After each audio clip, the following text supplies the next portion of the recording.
ফেসবুকে চোখ ধাঁধানো বিজ্ঞাপন, সহজে সিঙ্গাপুর থাইল্যান্ড যাত্রা, নিশ্চিত ভিসা আর অল্প খরচে বিদেশ ভ্রমণের প্রলোভন। এই ফাঁদে পা দিয়েই প্রতিনিয়ত প্রতারিত হচ্ছে সাধারণ মানুষ। দেশজুড়ে সক্রিয় এসব চক্রের নেই কোনো বৈধ অফিস কিংবা সরকারি অনুমোদন। ফোন কলে আকর্ষণীয় কথা আর ভুয়া আশ্বাসে হাতিয়ে নেওয়া হচ্ছে কোটি কোটি টাকা। এমন প্রতারণার শিকার হয়েছেন সিলেটের কয়েকজন যুবক।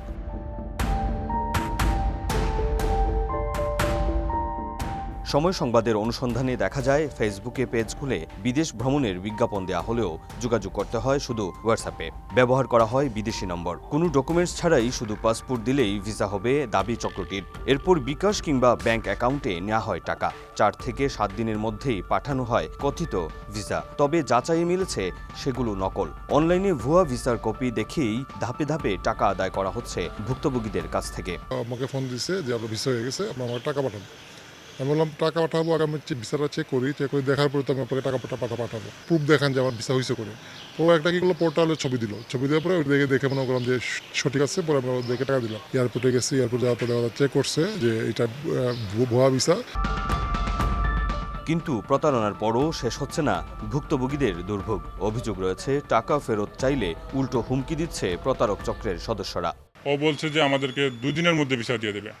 তো আমাদেরকে অ্যাডভান্স নিচ্ছে, প্রথমে 5,000 টাকা নিচ্ছে, নিয়ে আমাদেরকে বলছে যে ভিসা কপি দেবো আপনাদের, দেওয়ার পর বাকি টাকা আপনার পরিশোধ করবেন। ও আমাদেরকে সাথে প্রতারণা করছে, মানে ভিসাগুলো ফেক ভিসা আমাদেরকে দিচ্ছে।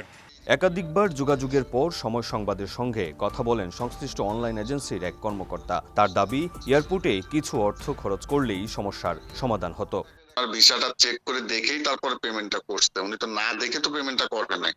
প্রয়োজন হয়েছে, উনি আমাকে নক করছে, আমি আমার কাজের কথাটা বলছি, বলার পরে উনি রাজি হয়েছে, ওনার ডকুমেন্ট দিছে, দেওয়ার পরে একটা পেমেন্ট করছে, প্রথমে করার পর আমরা কাজ করছি।